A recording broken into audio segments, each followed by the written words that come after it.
How to create APN or access point names on a Xiaomi Redmi 13C mobile phone. And okay guys, in your mobile phone, go to settings. In settings, go to mobile network.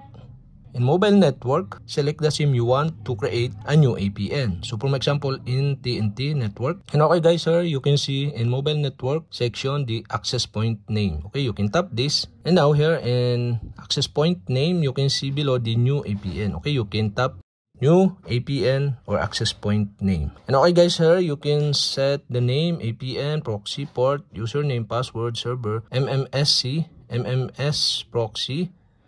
So you can scroll down for more. So okay guys, for example, I edit the name.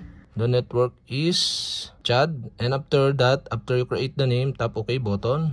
And this is the name of access point. So you can edit this by clicking one by one. And another one, the proxy. This is example only. Tap OK to save. And also the APN.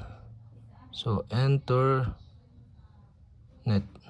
Tap OK to save. And okay guys, after you edit this access point, tap the more button below and tap this save. That's it.